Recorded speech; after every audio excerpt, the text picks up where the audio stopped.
సియోను గీతాల నుంచి రెండు పాటలు పాడుకుంటా.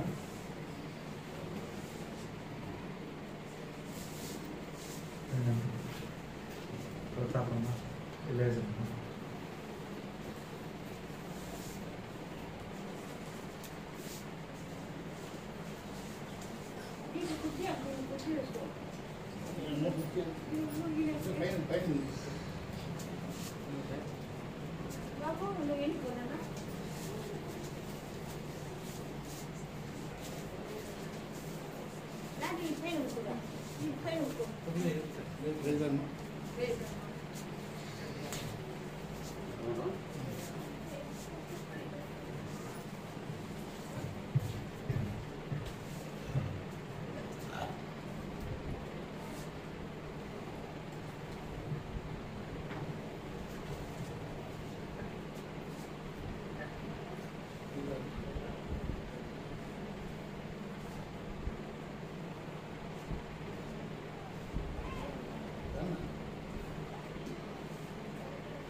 పాట సంఖ్య 103.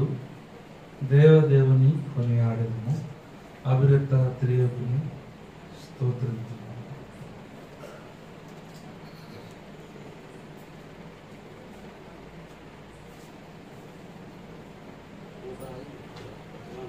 కొత్త దాంట్లో 105, పాత దాంట్లో 103.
Oh,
పాట సంఖ్య 281. పాట సంఖ్య 281. పాత పాఠ్య పుస్తకాల్లో 279.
మహిమలోనికి తెచ్చే నిన్ను నీ శ్రమలో బాధలేగా నీ మహిమలోనికి తెచ్చే నిన్ను నీకైనా జీవమెల్లా నీయను నీకైనా జీవమెల్లా నీయను నీ శ్రమనే కోరెదను నీకైనా జీవమెల్లా నీయను నీ శ్రమలనే కోరెదను యాగము చేసి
దాని తర్వాత పాట పాడుకుంటాం. పాత పాటల పుస్తకంలో 280. దాని తర్వాత చూడుమదే నీ కొరకై సిలువపై వేలాడు శ్రీ యేసు రక్షకుడు.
Hallelujah.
చేసే ప్రేమతో నీకై కన్నీరు కార్చుచు పరగుమతో సంధించును పాపి నేను చేరుచంత నీ క్షణమే పరగుమతో సంధించును పాపి నేను చేరు ఈ క్షణమే చూడు మాదే నీ కొరకే సిలువపై వేలాడు శ్రీయే సురక్షకుడు మాదే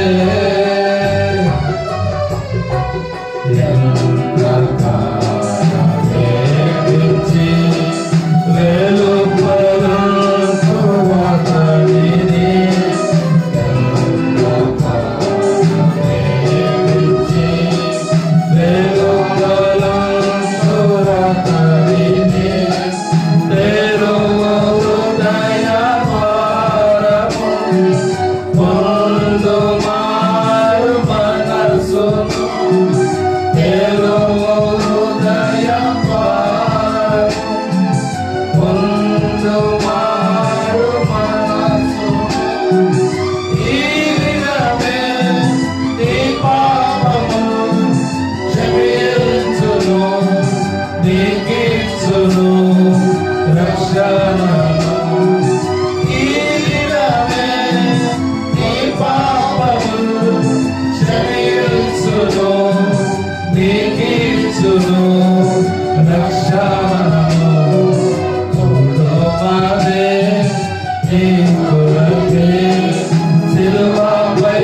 వేలాడు శ్రీయే సురక్షకుడు చూడు మాదే నీ కొరకే సిలువపై వేలాడు శ్రీయే సురక్షకుడు చూడు మాదే.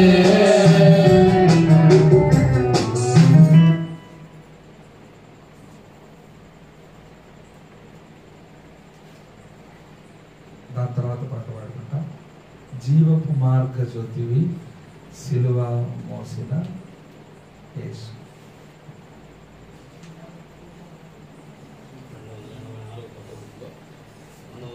221 పాత బుక్లో 224 కొత్త బుక్.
నీవే మార్గ సత్యమని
ఈ సాయంకాల వేళలో భీమరాయని కొట్టాలు గ్రామంలో ఉన్న ప్రతి ఒక్కరికి, వెంకటరామరెడ్డి అన్న గృహంలో చేరి వచ్చిన ప్రతి ఒక్కరికి కూడాను యేసుక్రీస్తు ప్రభువారి రక్షణ కలిగిన పుణ్యమైన నామమున మీ అందరికీ శుభములు వందనములు తెలియజేస్తా ఉన్నా. ప్రత్యేకించి క్రిస్మస్ దినాల్లో మీ అందరికి కూడాను క్రిస్మస్ మరియు నూతన సంవత్సర శుభాకాంక్షలు తెలియజేస్తా ఉన్నా. యేసుక్రీస్తు ప్రభువారు ఈ లోకానికి వచ్చిన ఉద్దేశం ఎంతో అమూల్యమైనది. ఆయన ఈ లోకానికి వచ్చిన ఉద్దేశం, సంకల్పం మానవాళందరికీ రక్షణ కలుగజేయాలని. మానవాళందరికీ రక్షణ కలిగితే గొప్ప సంతోషం. అందుకనే ఇదిగో జనులందరికీ కలుగబోవు మహా సంతోషకరమైన శుభవర్తమానము అని ఆయన యొక్క పుట్టుకల గురించి పరిశుద్ధ గ్రంథమైన బైబిల్లో రాయబడి ఉంది. ప్రియమైన సోదరుడా సోదరి, మీరు ఎక్కడున్నా ఈ మాటలు వింటూ ఉన్నట్లయితే కొన్ని నిమిషాలు ఈ యొక్క వాక్యము వైపు మీ గమనం ఉంచాలని, మీ మనస్సు నిలపాలని యేసుక్రీస్తు ప్రభువారి దయగలిగిన నామమున మిమ్మల్ని అందరినీ ప్రేమతో బ్రతిమాలుతూ ఉన్నాం. యేసుక్రీస్తు ప్రభువారు ఈ లోకానికి వచ్చిన తర్వాత ఆయనను అనేకమైన పేర్లతో పిలుస్తూ వచ్చినారు. ఆ పేరుకు తగ్గట్టే ఆయన జీవితంలో అనేక కార్యాలు చేస్తూ వచ్చినాడు. 33.5 సంవత్సరాలు ఈ లోకంలో జీవించాడు. ఎప్పుడయ్యా అంటే మన క్యాలెండర్లో ఉన్న సంవత్సరం మనం చూస్తూ ఉన్నాం, 2024 సంవత్సరం అని. ఈ 2024 సంవత్సరాల క్రితం క్రీస్తు ఉన్నాడు అన్నదానికి రుజువు మన ఇంట్లో మనం వాడుతున్న క్యాలెండరే. ఎందుకంటే ఈ యొక్క క్యాలెండర్లో రాయబడిన మాట 2024. దానికి ముందు మనం చేర్చుకోవాల్సిన మాట ఏంటంటే క్రీస్తు శకం. దానికి ముందు ఉన్న సంవత్సరాలన్నీ క్రీస్తు పూర్వంగా మనం పరిగణిస్తాం. ఈ క్రీస్తు శకము 2024 సంవత్సరము 12వ నెల 20వ తారీఖు సాయంత్రం 7:35కు మీ మధ్య ఈ మాటలు వినిపింపబడతా ఉన్నాయి. క్రీస్తుని గురించిన మాట, క్రీస్తు శకంలో క్రీస్తుని గురించిన మాట.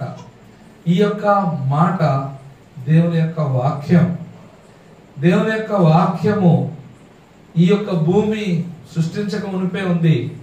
ఈ సంవత్సరాలు దినాలు ఆరంభించక మునిపే ఈ భూమిని సమస్తమును సృష్టించిన సృష్టికర్తగా దేవాది దేవుడున్నాడు. ఆయన పేరు దేవుని వాక్యము. ఆ వాక్యమే వెలుగు, ఆ వాక్యమే జీవము. ఆ వాక్యము సర్వ సృష్టిని సృష్టించింది. ఆ వాక్యము సర్వ సృష్టిని నిర్వహిస్తోంది. ఆ వాక్యము లోకానికి వెలుగైంది. ఆ వాక్యం, ఆ వెలుగే ఈ లోకానికి జీవమైంది. కానీ ఆయన స్వకీయులు ఎవరు? ఆయనను సృష్టికర్తగా, సృష్టిని నిర్వహిస్తున్నవాడిగా, లేకపోతే ఆయన వెలుగని జీవమని ఎవరు అంగీకరించలేకపోతా వచ్చినారు. కానీ దాన్ని రుజువు చేయడానికే ఆ వాక్యమై ఉన్న దేవుడు శరీరధారిగా ఈ లోకానికి వచ్చాడు. అంత మాత్రమే కాదు, లోక పాపములు మోసుకొని పోవు దేవుని గొర్రెపిల్లగా ఈ లోకానికి వచ్చాడు. మన పాప భారం మనం మోయలేనిది. మన పాప భారం మోసుకొని ఒక్క అడుగు కూడా ముందుకు వేయలేము, చతికలు పడిపోతాం. అయితే మన పాప భారాన్ని మోసి మనల్ని విడుదల చేయడానికి, మన పాపములు మోసుకొని పోయే దేవుని గొర్రెపిల్లగా ఈ లోకానికి వచ్చాడు. దేవుని కుమారుడుగా ఈ లోకానికి వచ్చాడు. ఏ మానవుడు దేవుని చూడలేదు, దేవుని ఎరగడు, దేవుని చూచి బ్రతకగలిగిన నరుడెవడు లేడు. అయితే దేవుణ్ణి బయలుపరచడానికి దేవుని కుమారుడుగా ఆయన ఈ లోకానికి వచ్చినాడు. ఈ లోకంలో ఆయన బోధించిన బోధలు అనేక మందికి మార్గదర్శకంగా ఉన్నాయి. ఆయన బోధలు దయగలిగినవి, నిత్య జీవం కలిగినవి, జీవింపజేసేవి, ప్రేమ కలిగినవి, మనలందరినీ ఆ యొక్క పాప శిక్ష నుంచి విడిపించే బోధలుగా ఆయన ఒక బోధకుడుగా, గురువుగా, ఈ లోకంలో ఉన్న ఏ గురువు, ఏ సద్గురువు, ఏ గురువు కూడా ప్రాణం పెట్టలేదు. కానీ ఈయన పరమ గురువు. ఆయనకు శిష్యులుగా ఉండేదానికి మానవులందరినీ, సర్వలోకంలో ఉన్న మానవులందరినీ ఆయనకు శిష్యులుగా చేయడానికి లోకానికి వచ్చాడు. ఆయన మతం స్థాపించడానికి రాలేదు. క్రైస్తవం ఒక మతం కాదు, క్రైస్తవం ఒక మార్గం, మన జీవితాలను మార్చే మార్గం, మంచి మార్గం, పరలోక రాజ్యానికి చేర్చే మార్గం. ఈ మార్గం తప్పితే ఏ మార్గము కూడా మనల్ని ఆ యొక్క పరలోక రాజ్యానికి చేర్చలేదు. ఇట్టి మార్గాన్ని బోధించడానికి, చూపించడానికి వచ్చిన పరమ గురువు యేసుక్రీస్తు ప్రభువారు. అంత మాత్రమే కాదు, ఈయన మెస్సియా అంటే అభిషక్తుడుగా ఈ లోకానికి వచ్చినాడు.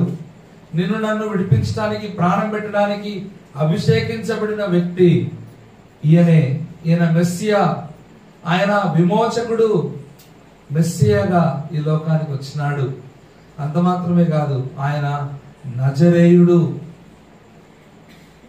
దేవాది దేవుడై ఉండి కూడా లేఖనాలు నెరవేర్చడానికి ఈ లోకానికి నజరేయుడిగా వచ్చాడు. నజరేతులో నుంచి ఏ మంచి రాదు, కానీ ఆ నజరేతులో నుండి, దేవాది దేవుడై ఉండి నజరేతులో నుంచి రావడానికి, అక్కడ పెరగడానికి ఇష్టపడుతూ వచ్చినాడు. నజరేయుడైన యేసు నామమున ఎన్నో గొప్ప కార్యాలు ఈ భూమి మీద జరుగుతూ వచ్చినాయి. ఓ ప్రియుడా, సహోదరుడా, నిన్ను కూడా దర్శించడానికి ఈ రోజు ఆయన నీ మధ్యకు ఈ మాట ద్వారా ఆయన నీ దగ్గరికి వచ్చినాడు. అంత మాత్రమే కాదు, ఈయన ఇశ్రాయేలీయులకు రాజు, నిజముగా రాజుగా ఈ లోకానికి వచ్చినాడు. ఈ లోకంలో ఉన్న రాజులు కొంతకాలం పరిపాలించి వెళ్ళిపోతారు, కానీ ఈయన శాశ్వత కాలమైన రాజు. పూర్వము రాజుగా ఉన్నాడు, ప్రస్తుతం రాజుగా ఉన్నాడు, శాశ్వత కాలము ఆయన రాజుగా ఉండబోతున్నాడు. ఆయన రాజ్యము అంతము లేనిది, ఆయన రాజ్యము నిరంతరం ఉండేది, ఆయన రాజ్యము నిత్యం నిలిచేది, ఆయన రాజ్యము క్షేము కానిది, ఆయన రాజ్యము అక్షయమైనది, ఆయన రాజ్యము నిత్య జీవము కలిగినది. అట్టి రాజ్యంలో సర్వాధికారం కలిగి రాజుల రాజుగా, ప్రభువుల ప్రభువుగా నిరంతరం ఏలుతున్నాడు.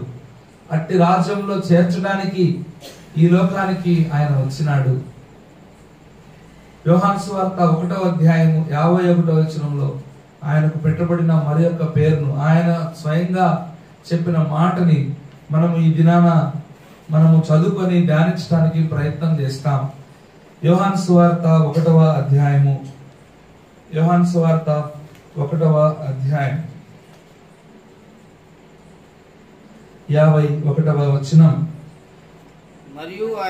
మరియు ఆయన మీరు ఆకాశం తెరవబడుటయు దేవుని దూతలు మనుష్య కుమారునికి పైగా ఎక్కుటయు దిగుటయు చూతురని మీతో నిశ్చయముగా చెప్తున్నాను. మనుష్య కుమారుడు అని పిలువబడ్డానికి ఆయన ఇష్టపడ్డాడు. ఈయన దేవుని కుమారుడై ఉండి మనుష్యునికి కుమారుడుగా పిలువబడ్డానికి ఇష్టపడ్డాడు. ఎందుకంటే దేవుడు దేవుడుగా వస్తే ఆయన్ను చూచి బ్రతకగలిగిన వాడెవడు? ఆయనను సమీపించడానికి ఎవరికి తాహత, అర్హత, స్తోమత లేకపోతే ధైర్యము, బలము ఎవరికి చాలదు. అయితే ఆయన మనుష్య కుమారునిగా యూదా గోత్రములో పుట్టడానికి ఇష్టపడుతూ వచ్చినాడు. ఆయన జన్మ పవిత్రమైనది. మత్తయి సువార్త 1వ అధ్యాయం, మత్తయి సువార్త 1వ అధ్యాయం 16వ వచనం.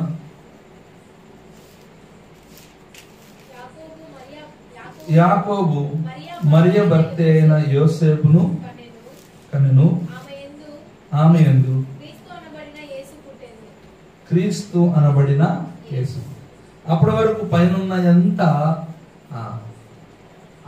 అందరి పేర్లు, అబ్రాము, దావీదు, లేకపోతే అబ్రాహాం ఇస్సాకును కనను, ఇస్సాకు యాకోబును కనను, యాకోబు యూదాను కనను అని అన్ని మగవారుల పేర్లే రాయబడ్డాయి.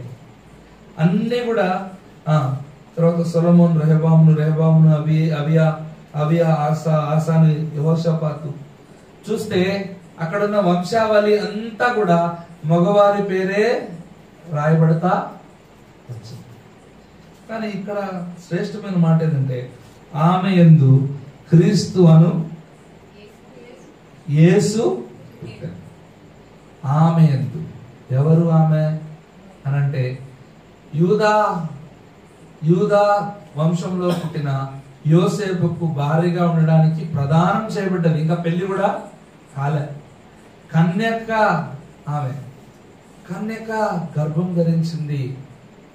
కన్యక గర్భం ధరించింది అంటే ఏ పాపం లేని జన్మ ఆయనది. పరిశుద్ధాత్మ ద్వారా ఈ గర్భం ధరించింది. ఎందుకంటే ఇది మానవాళి కొరకు దేవుడు ఏర్పాటు చేసింది.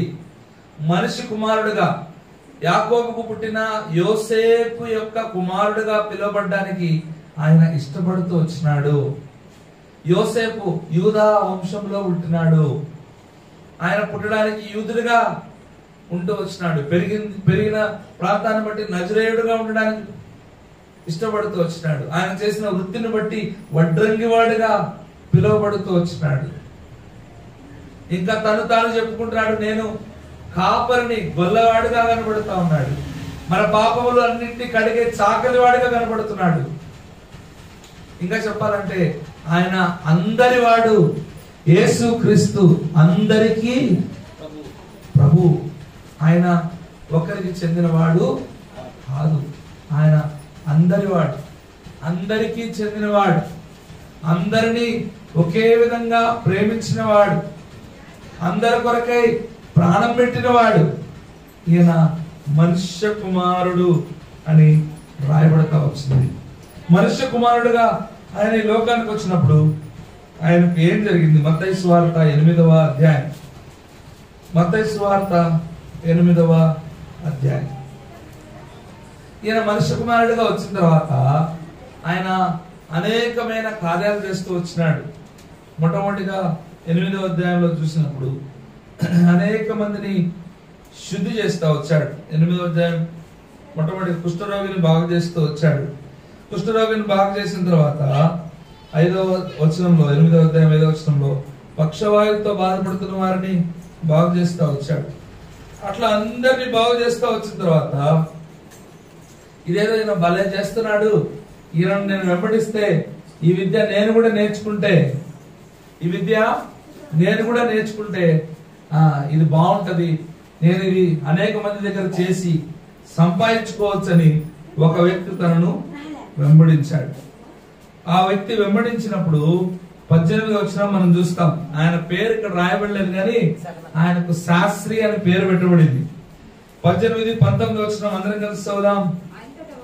అంత ఒక శాస్త్రి వచ్చి, బోధకుడా నీవెక్కడికి వెళ్ళినను నీ వెంట వచ్చానని ఆయనతో చెప్పాను. అందుకు యేసు, నక్కలకు బొరియలు, ఆకాశ పక్షులకు నివాసం కలదు గాని మనుష్య కుమారునికి తలవాల్చుకున్నటకు స్థలము లేదని చెప్పాను. మనుష్య కుమారునికి నక్కలకు బొరియలు, ఆకాశ పక్షులకు స్థలం ఉంది.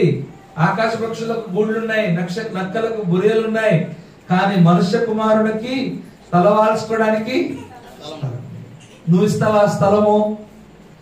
ఇదిగో ఈయన భౌతికమైన ఆరోగ్యాన్ని బాగు చేసే స్వస్థపరిచేవాడు మాత్రమే కాదు, నీ హృదయంలో ఉన్న పాప రోగాన్ని కూడా తొలగించగలుగుతాడు. ఆయనకు స్థలం ఇవ్వలేదు, ఆయనకు సత్రంలో స్థలం లేదు, ఇవ్వలేదు. కానీ అలాంటి దీనమైన స్థితి పొందడానికి కారణం ఏంటంటే నిన్ను నన్ను విడిపించడానికి, నీకు నాకు ఒక స్థలం ఇవ్వడానికి పరలోక రాజ్యంలో. దానికంటే ముందు ఆయన యొక్క మందిరంలో స్థలం ఇచ్చేదానికి, ఆయన పక్కలో కూర్చునే స్థలం ఇచ్చేదానికి యేసుక్రీస్తు ప్రభువారు ఆయనకి తలవాల్చుటకు స్థలము లేదు. తలవాల్చుటకు స్థలం లేకపోయినా కూడా నీ కొరకు నా కొరకు.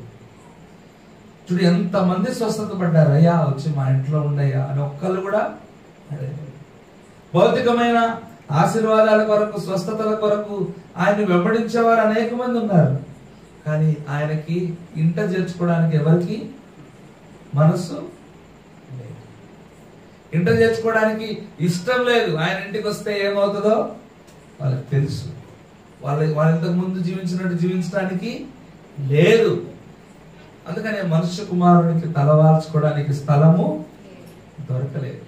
ఆయన స్థలవాల్చుకోవడానికి స్థలం లేకపోయినా కూడా నీకు నాకు గొప్ప స్థలంలో ఉంచడానికి ఆయన లోకానికి వచ్చాడు. ఇంకా ఈ మనుష్య కుమారుడు ఏం చేశాడు మన కొరకు? లూకాసు వార్త 5వ అధ్యాయం 24వ వచనం. లూకాసు వార్త 5వ అధ్యాయము 24వ వచనం.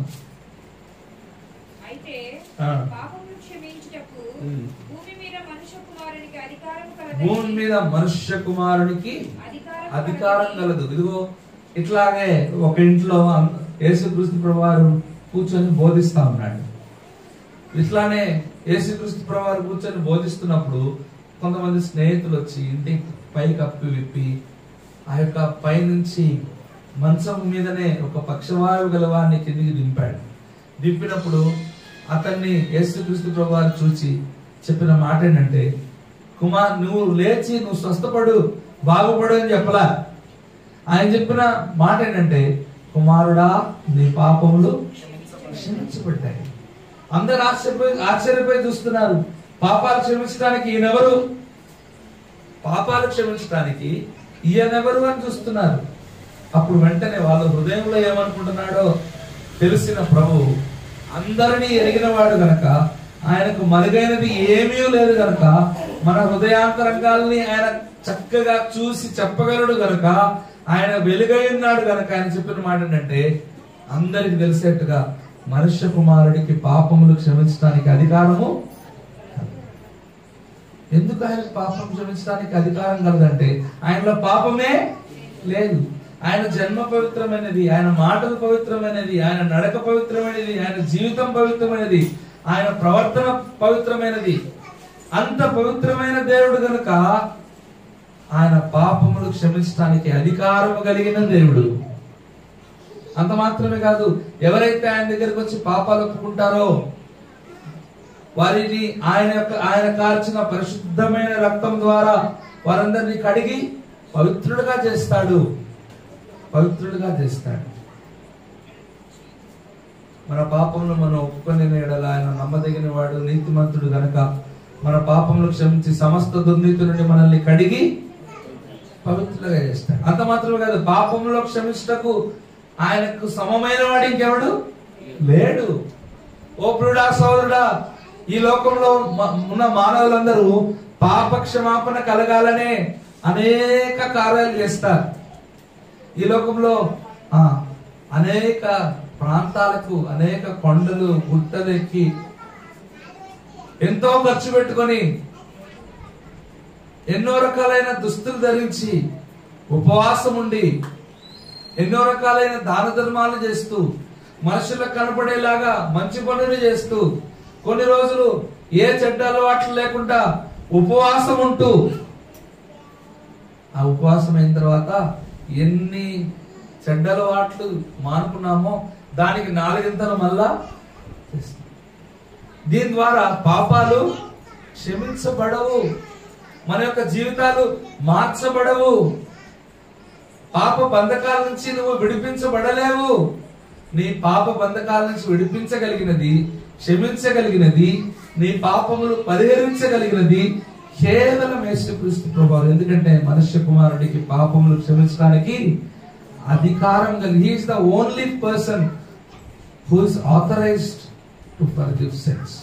మన పాపములు క్షమించడానికి అధికారం కలిగిన ఏకైక మానవుడు మనుష్య కుమారుడు యేసుక్రీస్తు ప్రభువు.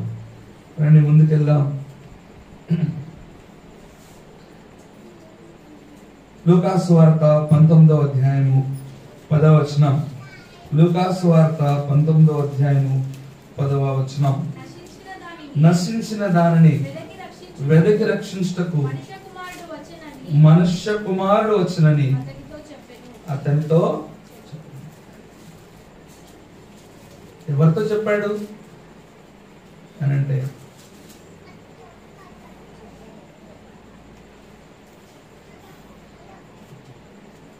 జక్కయ్యతో చెప్పాడు. తన జీవితంలో అనేకమైన దుర్వ్యాపారం వల్ల సంపాదిస్తున్నాడు. కానీ ఆయన ఎవరో చూడాలనుకున్నాడు.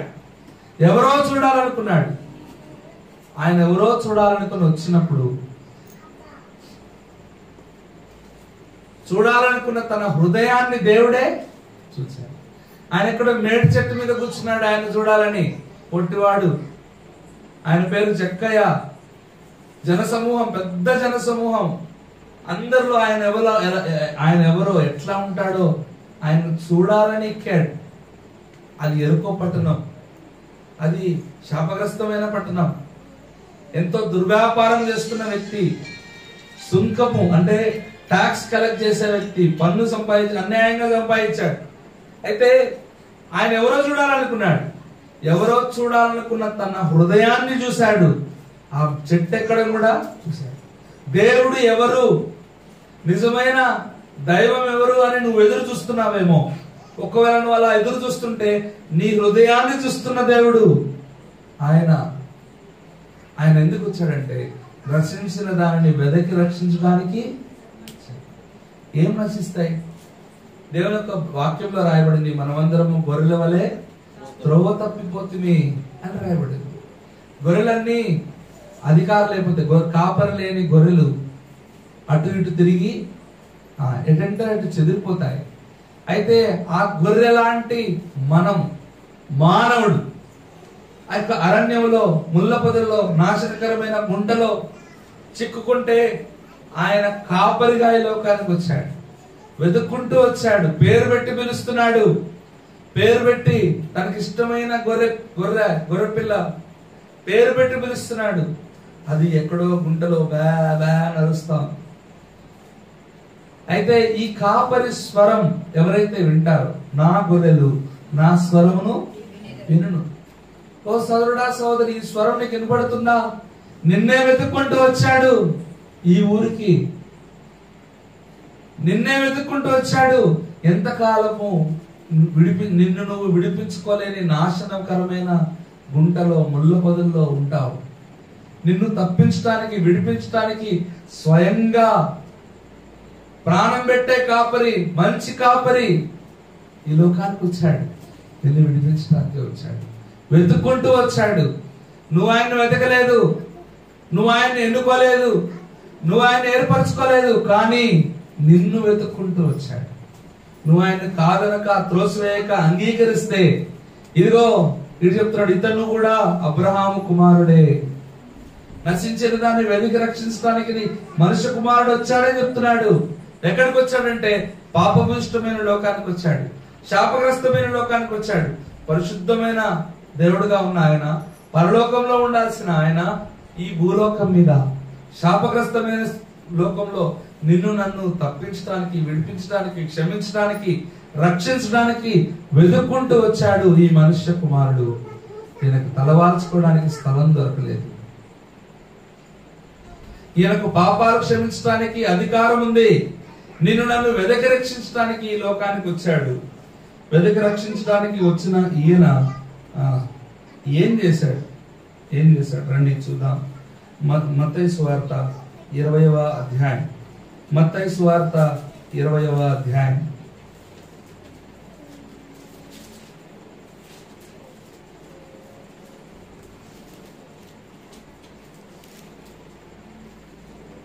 ఇరవై 28వ వచనం.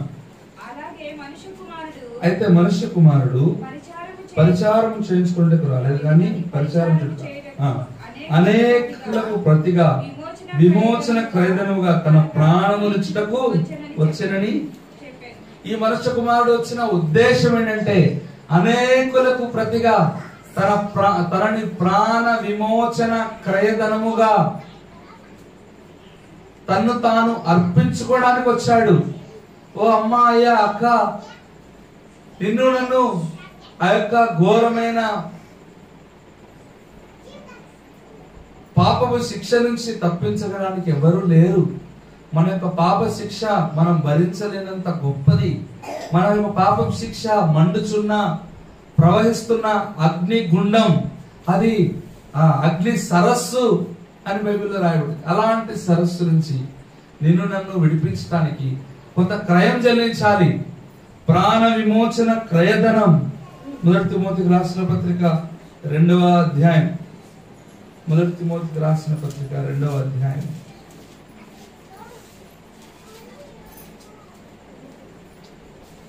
6వ వచనం.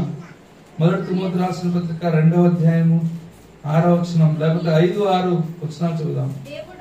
దేవుడు ఒక్కడే, దేవునికి మధ్య ఆయన క్రీస్తు యేసును, ఈయన అందరి కొరకు విమోచన క్రయధనముగా తను తానే సమర్పించుకొనెను. దీని గురించిన సాక్ష్యము యుక్త కాలంలో యందు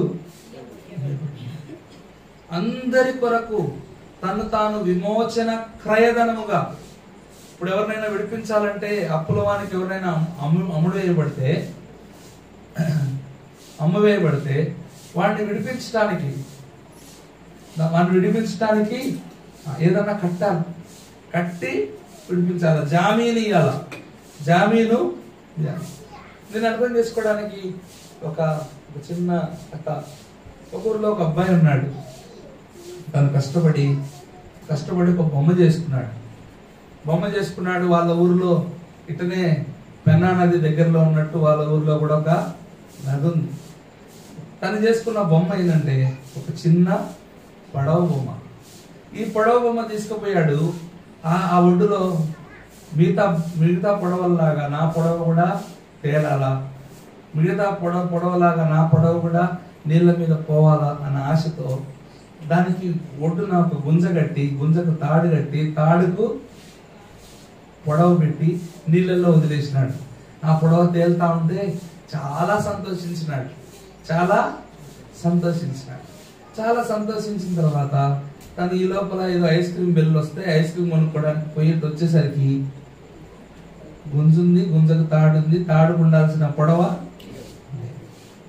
ఇంకా ఏడవడం మొదలు పెట్టాడు. నాయన, అమ్మ, నేను చాలా కష్టపడి చేసుకున్నా, దాన్ని చెక్కలు తీసుకొచ్చి చేసుకున్నా, అది చేసేటప్పుడు నాకు రక్తం వచ్చింది, నేను కష్టపడి చేసుకున్నా, నాకు ఇష్టపడి చేసుకున్నా, దానికి రంగులేసిన అట్టాడికి పోయింది. కొన్ని రోజులకి వాళ్ళ ఊర్లో ఒక ఎగ్జిబిషన్ వచ్చింది. ఎగ్జిబిషన్ వస్తే ఎగ్జిబిషన్ లో అన్ని బొమ్మలు పెట్టున్నారు. ఇలా ఇక అద్దాల బొమ్మల్లో అలా చూసుకుంటూ పోతే ఒక చోట చూసి ఇట్లా ఆగిపోయినాడు. మిగతా బొమ్మలన్నిట్లో ఈ బొమ్మ తనని ఆకర్షించింది. అరే, ఇది నా బొమ్మలాగుందే, ఇది నేను చేసిన బొమ్మలాగుందే. ఇంకా షాప్ దగ్గర పోయి గొడవ చేస్తాడు.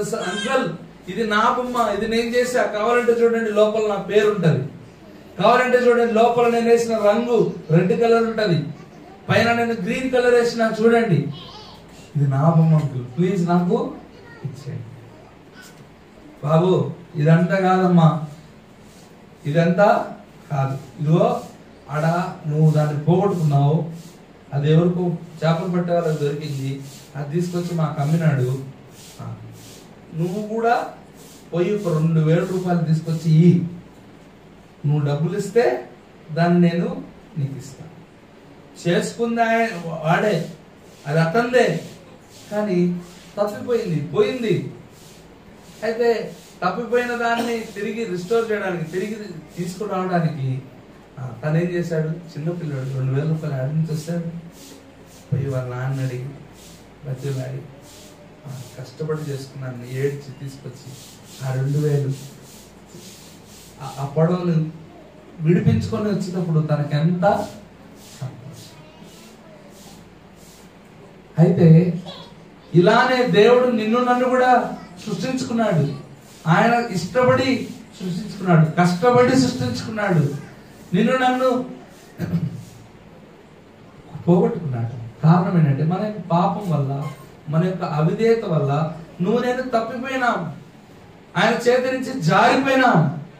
కానీ ఈ పిల్లోడు ఒక 2000 ఇచ్చి దాన్ని తెచ్చుకున్నాడు. కానీ యేసుక్రీస్తు ప్రభువారు మనల్ని తిరిగి సంపాదించుకోవడానికి తన ప్రాణమంతా క్రయధనముగా ఇవ్వాల్సి వచ్చింది. ప్రాణమంతా క్రయధనముగా తను తాను ఇవ్వాల్సి వచ్చింది. దాని కొరకై తను తాను అప్పగించుకున్నాడు, ఇష్టపూర్వకంగా అప్పగించుకున్నాడు. ఎవరు వచ్చి ఆయన బలవంతంగా తీసుకుపోలే, తన్ను తాను ఇష్టపూర్వకంగా ఇచ్చుకున్నాడు. రండి మత్తయి సువార్త 17వ అధ్యాయం. మత్తయి సువార్త 17వ అధ్యాయం. మత్తయి సువార్త 17వ అధ్యాయము 22వ వచనం.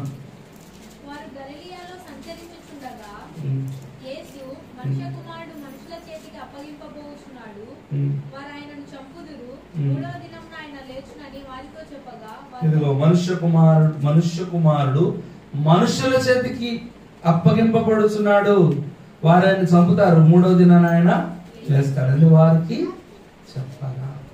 ఆయనకు తెలుసు, ఏదో బలవంతంగా మనుషులు పోయి ఆయన సెలవేలా, ఆయన ఇష్టపూర్వకంగా ఇదిగో మనుష్య కుమారుని గడి వచ్చింది, ఈ సమయం వచ్చింది, మనుష్య కుమారుడిగా వచ్చిన నేను ఏం చేయబడాలా? మనుష్యుల చేతికి అప్పగించబడాలా, మనుష్యుల చేతిలో చంపబడాలా, మూడో దినాన నేను లేస్తాను చెప్పాడు. ఓ ప్రియమైన సోదరుడా సోదరి, ఆయన ఆ కలువరి శిలువలో మరణించడానికి కారణం ఏంటంటే నీ కొరకు నా కొరకు ప్రాణ విమోచన క్రయధనముగా అప్పగించబడ్డానికి తన్ను తానే ఇష్టపూర్వకంగా అప్పగించుకున్నాడు. ఈ పిల్లవాడు ఎట్లయితే 2000 రూపాయలు ఇచ్చాడో తన్ను తానే ఇష్టపూర్వకంగా అప్పగించుకున్నాడు. తన రక్తంగా వచ్చాడు. తన రక్తం ఎట్లాంటిది తెలుసా? అమూల్యమైనది, అంటే వెలగట్టలేనిది, నిష్కలంకమైనది, నిర్దోషమైనది. మొదటి పేతులో రాయబడి ఉంటది, అమూల్యమును నిర్దోషమును నిష్కలంకమైన పరిశుద్ధమైన రక్తం వస్తుంది. నిష్కలంకమైన పరిశుద్ధమైన రక్తం, అట్లాంటి రక్తం, వెలగట్టలేని రక్తం, దానికి వెల ఏమిచ్చినా కూడా తక్కువే. అట్లాంటి వెలగట్టలేని అమూల్యమైన రక్తాన్ని కార్చి తనను తాను ప్రాణ విమోచన క్రయధనముగా మన కొరకు ఆయన అప్పగించుకున్నాడు, అర్పించుకున్నాడు. అండి అంత మాత్రమే కాదు, యోహాను సువార్త 3వ అధ్యాయం, యోహాను సువార్త 3వ అధ్యాయం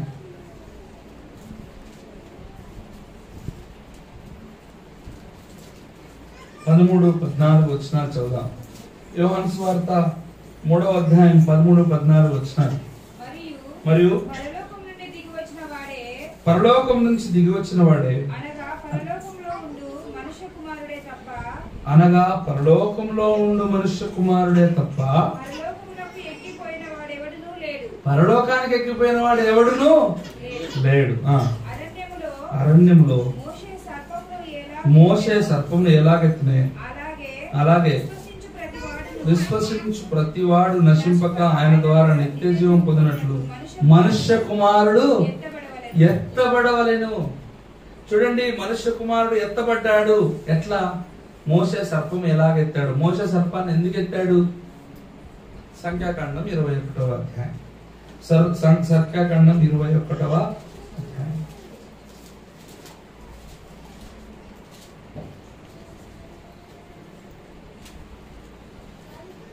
నాలుగవ వచనం. వారు ఏదేవు నుండి చుట్టుకోవాలని దూరకుండని ఎర్ర సముద్రముగా సాగినప్పుడు మార్గాయసము చేత జనుల ప్రాణము. ఎర్ర సముద్ర మార్గం ఎట్లాంటిదమ్మా? ఎట్లాంటిదయ్యా ఎర్ర సముద్ర మార్గం అంటే? ఎర్ర సముద్రం అంటే సముద్రాన్ని చీల్చి ఆరిన నేలలో నడిపించాడు దేవుడు, నీళ్లను గోడగా నిలిపాడు. ఆ మార్గము ఎంతో ఆశ్చర్యకరమైనది, ఆ మార్గము ఎంతో తేటైనది, ఆ మార్గము వెనకాల అగ్నిస్తంభంగా ఉండి ముందంతా వెలుగుమయమైన మార్గం. ఆ మార్గంలో బయటికి తీసుకొచ్చాడు. ఆ మార్గంలో నడిచి నడిచి నడిచి నడిచి వీళ్ళకేమైందంట? ఆయాసం వచ్చిందంట. అంత శ్రేష్టమైన మార్గము వాళ్ళకి ఆయాసం రావడానికి కారణం ఏంటంటే వాళ్ళకి ఇష్టానుసారంగా అటు ఇటు పోవడానికి లేదు. ఎందుకంటే ఈ మార్గము కఠినమైంది. ఈ మార్గము ఎందుకు కఠినమైందంటే ఈ మార్గము మంచి మార్గము, ఈ మార్గము కణానికి తీసుకెళ్లే మార్గము, ఈ మార్గము పరలోకానికి తీసుకెళ్లే మార్గము. కానీ ఈ మార్గంలో నడిచేదానికి వాళ్ళకి ఏమొచ్చింది? ఆయాసం వచ్చింది. మార్గాయాసం చేత ఆయాసం వచ్చి ఏం చేశారు? కాగా ప్రజలు దేవునికి మోషేకు విరోధంగా మాట్లాడారు. దేవుని యొక్క దాసునికి విరోధంగా మాట్లాడతారు. ఒకటి రెండు వాళ్ళు చెప్పిన మాట ఏంటి? ఐగుప్తు నుంచి ఎందుకు తీసుకొచ్చారు మమ్మల్ని చంపడానిక? చవిచారణం లేని ఈ అన్నం మాకు మన్నాని చవిచారణం లేదని చెప్పి సనుగుతూ వచ్చారు. 7వ వచనం, యెహోవాకు నీకు విరోధముగా మాట్లాడి పాపం చేస్తావు.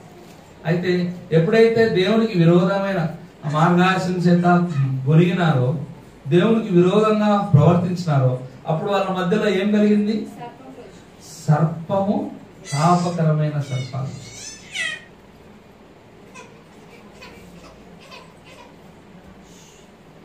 అయితే ఆ తాపకరమైన సర్పముగా వచ్చిన వారందరూ విడుదల పొందాలంటే ఆయన సర్పముగా ఒక ఇత్తడి సర్పముగా ఎత్తబడవలసి వచ్చింది.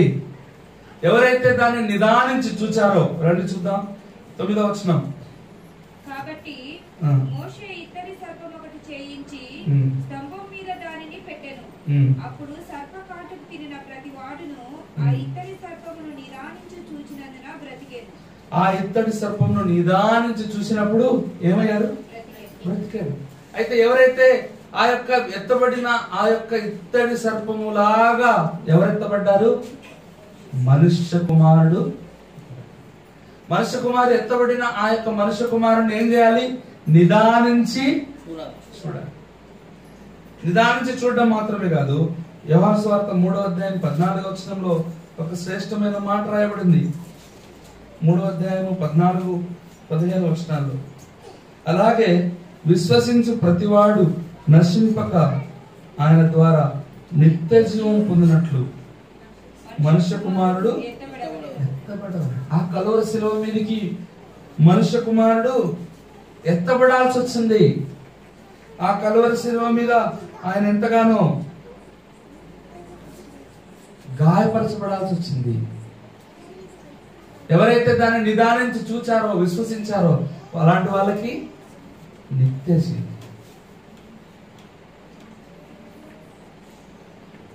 ఈ గృహంలో ఉన్న సోదరుడు నెహెమ్యా కూడా ఇలాంటి సంఘటన జరిగింది. కానీ ఆ నెహెమ్యా ఎత్తబడిన సర్పంలాగా ఎత్తబడిన మనుష్య కుమారుని వైపు ఆయన చూశాడు, దాని యందు విశ్వసించాడు కనుక ఖచ్చితంగా తను నిత్య జీవాన్ని పొందుకున్నాడు. భౌతికంగా ఈ శరీరాన్ని విడిచిపెట్టి వెళ్ళుండొచ్చు, కానీ ఇక్కడున్న ఈ మనుష్యుడు నెహెమ్యా, వెంకటరామరెడ్డిగా పిలువబడిన ఈ నెహెమ్యా ఆ యొక్క పరలోక రాజ్యంలో నిత్య జీవాన్ని పొందుకున్నాడు. ఎత్తబడిన సర్పమైన యేసుక్రీస్తు ప్రభువారి వైపు చూశాడు. తన ఆత్మ నిశ్చయంగా పరలోక రాజ్యంలో ఉంది. ఖచ్చితంగా తన యొక్క జీవితంలో తను ప్రభు కొరకు బ్రతికిన దాన్ని బట్టి తను ఖచ్చితంగా ప్రతిఫలం పొందబోతున్నాడు, గొప్ప బహుమానం పొందబోతా ఉన్నాడు. ఓ ప్రియుడా, సహోదరుడా, సహోదరి, నీకు అలాంటి నిరీక్షణ ఉందా? ఈ గృహంలో ఉన్న రక్షణ ఆనందం నీకుందా? ఈ లోకంలో విడిచిపెడితే పరలోక రాజ్యానికి వెళ్తాన నిరీక్షణ నీకుందా? లేకపోతే ఇదిగో నీ కొరకై ఆ కలువరి శిలువలో గాయం పొందాడు యేసుక్రీస్తు ప్రభువు. నీ కొరకై మొత్తబడ్డాడు, గాయపరచబడ్డాడు, రక్తం గార్చాడు. ఆఖరి ఒట్టు వరకు ఆయన రక్తం గారుస్తూ వచ్చినాడు, ప్రాణం పెట్టాడు.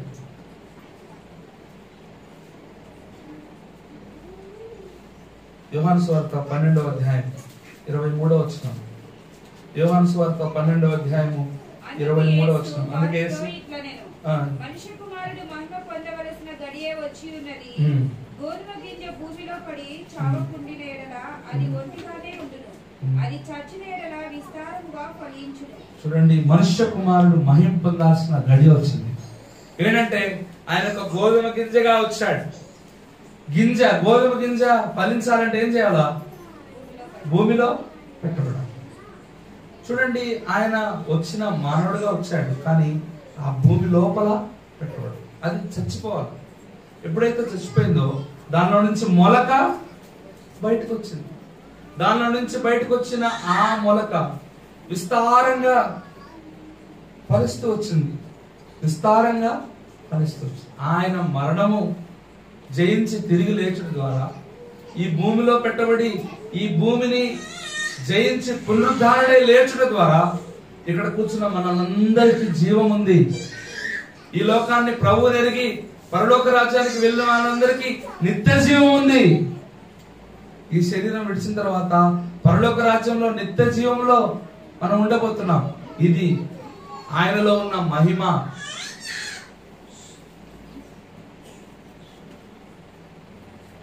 యెషయా గ్రంథం 45వ అధ్యాయం 8వ వచనం. యెషయా గ్రంథం 45వ అధ్యాయం.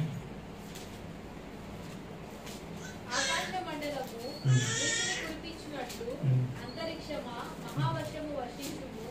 భూమి నెరలు విడిచి రక్షణ ఫలించినట్లు భూమి నీతిని మొలిపించును గాక. చాలు. భూమి నెరలు విడిచి రక్షణ ఫలించినట్లు భూమి నీతిని మొలిపించును గాక. అక్కడ ఉంది అన్నమాట ఎదురుగా.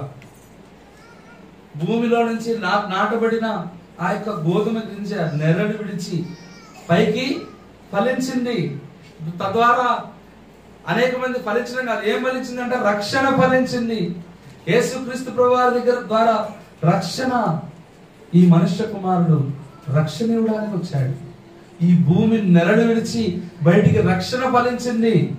ఈ భూమిలో పాతి పెట్టబడి ఆయన మరణాన్ని సమాధిని జయించి తిరిగి లేచినాడు. ఎవరైతే అలాంటి జయించిన యేసుక్రీస్తు ప్రభువారి యందు విశ్వాసం ఉంచుతాడో పోగొట్టుకున్న మహిమను తిరిగి పొందారు. ఏ భేదం లేదు, అందరూ పాపం చేసి దేవుడు అనుగ్రహించు మహిమను పొందలేకపోతా ఉన్నారు.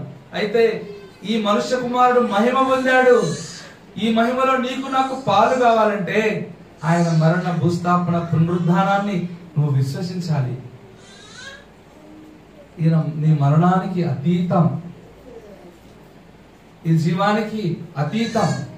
ఓ ప్రియుడా, సోదరుడా, సోదరి, అనేకమైన విధాలుగా దేవుడితో మాట్లాడుతూ ఉన్నాడు. ఈ దినాన మనుష్య కుమారుడు ఈ భూలోకంలో ఎవరు స్థలం ఇవ్వకపోయినా నీ హృదయంలో స్థలం ఇస్తావా? ఆయన నీతో పాటు సహవాసం చేయాలనుకుంటున్నాడు. అంత మాత్రమే కాదు, ఈయన నీ పాపములు క్షమించడానికి సిద్ధ మనసు కలిగిన వాడు. ఆయన దగ్గరకు వచ్చే వారిని ఆయన ఎంత మాత్రం తోసివేవాడు కాదు. నీ పాపములు, మనుష్య కుమారునికి పాపములు క్షమించడానికి అధికారము గలదు. అంత మాత్రమే కాదు, ఈ మనుష్య కుమారుడు నిన్ను విడిపించడం కొరకై ప్రాణ విమోచన క్రయధనముగా చేయబడుతూ వచ్చినాడు. ఈ మనుష్య కుమారుడు నువ్వు నేను విరోధంగా చేసిన పాపముల కొరకై ఆ యొక్క ఎత్తబడిన సర్పంలాగా ఆయన చేయబడుతూ వచ్చినాడు. అంత మాత్రమే కాదు, ఈయన నిన్ను నన్ను నశించిన దాన్ని వెతికి రక్షించుట కొరకై నిన్ను నన్ను వెతుక్కుంటూ వచ్చాడు. నువ్వు ఏ స్థితిలో ఉన్నావో, ఏ గుంటలో పడి ఉన్నావో, ఏ ముళ్ళలో ఉన్నావో, ఏ పాప బంధకాల్లో చిక్కుకున్నావో, నువ్వు బయటికి రాలేని అలవాట్లలో కూరుకుపోయి ఉన్నావేమో, నిన్ను వెతుక్కుంటూ వచ్చాడు. ఈ రోజున వేసుకోవాలి, నేను పాపిని, నా కొరకు నువ్వు మరణించావు, నా కొరకు ఈ లోకానికి వచ్చావు, నా కొరకు గాయపరచబడ్డావు, మరణించావు, మరణాన్ని సమాధిని జయించి తిరిగి లేచావు అని నువ్వు నమ్మితే ఈ మనుష్య కుమారుడు నీలో రక్షణ ఫలింపజేస్తాడు. నువ్వు కోల్పోయిన మహిమను ఆయన ద్వారా నీకు మరలా ఇస్తాడు. చూద్దాం ఇంకా ఆయన ఏం చేయబోతున్నాడు. మత్తయి సువార్త 16వ అధ్యాయం 27వ వచనం. మత్తయి సువార్త, మనుష్య కుమారుడు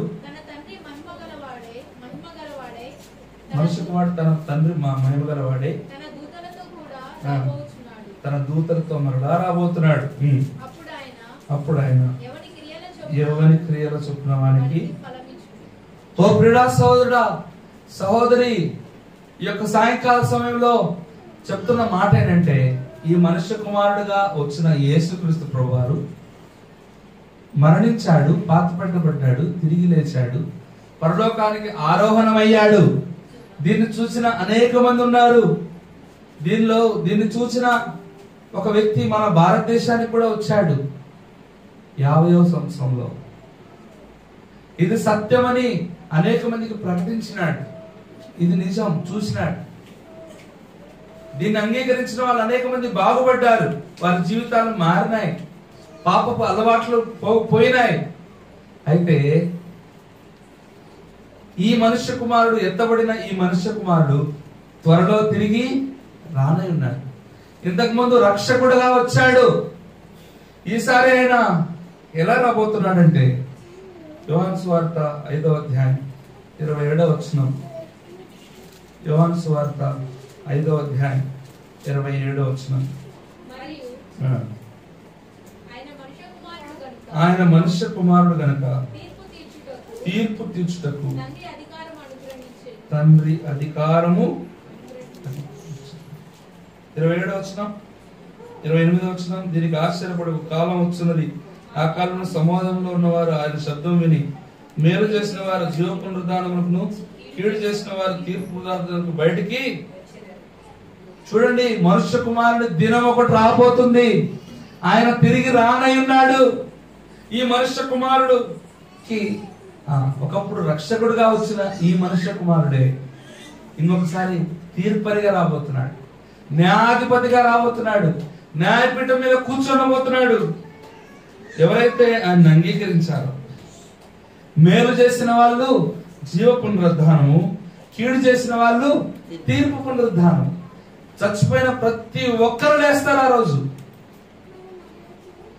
నువ్వు మేలు చేసి ప్రభువును అంగీకరించి ఆయనకు తగినట్టుగా నువ్వు జీవిస్తే జీవ పునరుద్ధానంలో నువ్వు ఉంటావు. ఒకవేళ ఎన్ని మాటలు చెప్పినా వినకుండా నీ జీవితంలో నువ్వు అలానే మరణిస్తే, ఒక దినాన్ని నువ్వు చనిపోయినా కూడా ఈ తీర్పు పునరుద్ధానంలో నువ్వు ఉంటావు. ఆ దినాన్ని ఒకవేళ నువ్వు బ్రతికుండగానే ఆయన వచ్చాడు అనుకో, నువ్వు బ్రతికుండగా వచ్చినా కూడా ఆ దినం మహా భయంకరమైనది. అందుకనే ఒక పాట ఉంది, అదే అదే ఆ రోజు యేసయ్య రోజు, 7 ఏళ్ల శ్రమల రోజు. ఆయన వచ్చినప్పుడు ఆయన మనుష్య కుమారుడుగా, అధికారిగా, న్యాయాధిపతిగా ఈ లోకానికి, మనుష్య కుమారుడు ఈ లోకానికి దిగొచ్చినప్పుడు సడన్ గా జరిగిపోతాయి అన్ని. నోవా కాలంలో పెద్ద జలప్రలయం వచ్చిన ఒక్కసారిగా అందరూ తుడిచివేయబడ్డారు. లోతు కాలం వచ్చింది, ఆ యొక్క సొదొమ గొర్రెలో ఉన్న వాళ్ళందరూ అగ్నివర్షం చేత అందరూ కాల్చబడుతూ వచ్చారు, బూడిదైపోతూ వచ్చినారు. మనుష్య కుమారుడి దినాల్లో ఇలానే జరుగుతాయి. లూకాసు వార్త 17వ అధ్యాయం, లూకాసు వార్త 17వ అధ్యాయం 26 నుంచి 30 వచనం వరకు. నోవా దినంలో జరిగినట్టు మనుష్య కుమారుడి దినంలోను, నోవా ఓడలోకి వెళ్ళిన వారు జనులు తినుచు, త్రాగుచు, పెళ్లాడుచు, పెళ్లికి ఇవ్వడుచు వచ్చేది. అంతలో జలప్రలయం వచ్చి వారందరినీ నిర్లక్ష్యంగా ఏం కాదులే తాగుతూ, తింటా, పెళ్లికిచ్చుకుంటూ, లేకపోతే నిర్లక్ష్యంగా సిద్ధపడకుండా ఉంటే, ఒక దినాన మనుష్య కుమారుడి దినం వచ్చినప్పుడు ఏమవుతుంది? సడన్ గా వస్తుంది, అకస్మాత్తుగా వస్తుంది, అందరినీ నాశనం చేసి. లోతు దినాల్లో కూడా అంతే, అగ్నిగంధములు కురిసే వాళ్ళందరినీ. 30వ వచనం, ఆ ప్రకారమే మనుష్య కుమారుడు ప్రత్యక్షమగు దినమున, ఇదిగో ఈ మనుష్య కుమారుడు ప్రత్యక్షమై నీకు జీతము ప్రతిఫలం ఇవ్వాలనుకుంటున్నాడు. మేలు చేస్తే జీవ పునరుద్ధానం, కీడులో పాపంలో పుట్టిన నీవు పాపంలో జీవించి పాపంలోనే మరణిస్తే తీర్పు పునరుద్ధానంలో ఉంటావు. ఓ ప్రియుడా, అది గొప్ప ఘోరమైంది. తప్పించుకోవాలంటే సులువైన మార్గం యేసుక్రీస్తు ప్రభువా, నేను పాపిని, నన్ను క్షమించు అని నువ్వు ఆయన దగ్గర మాట్లాడితే చాలు. అదే మరిగా యేసు క్రీస్తుని నీరు నోటితో ఒప్పుకొని హృదయంలో విశ్వసిస్తే ఇదిగో ఇదిగో ఈ యొక్క తీర్పు నుంచి రాకుండా మరణం నుంచి జీవానికి దాటించబడతావు. ఈ యొక్క తీర్పు నుంచి ఆ యొక్క నీకు బదులుగా పనిష్మెంట్ అంతా, శిక్ష అంతా ఆయన భరించినాడు కనుక నువ్వు నిత్య జీవానికి మార్చబడతావు. సులువైన మార్గం. నీ జీవితం మార్చబడడానికి ఇష్టపడుతున్నావా? ఈ మనుష్య కుమారుడి దినము చాలా ఆసన్నంగా ఉంది. అనేకమైన సూచనలు నెరవేరుతా ఉన్నాయి. సూచనలు నెరవేరుతా ఉన్నాయి. ఆయన త్వరలో రానే ఉన్నాడు. ఇదిగో నేను త్వరగా వచ్చున్నాను అని ఆయన చెప్తా ఉన్నాడు. వాని క్రియలు చొప్పున వానికి ప్రతి ఇవ్వవలసిన జీతం నా యొద్ద ఉన్నది. ప్రకటన గ్రంథం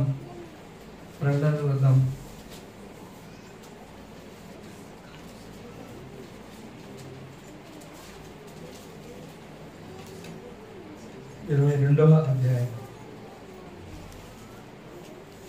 12వ వచనం.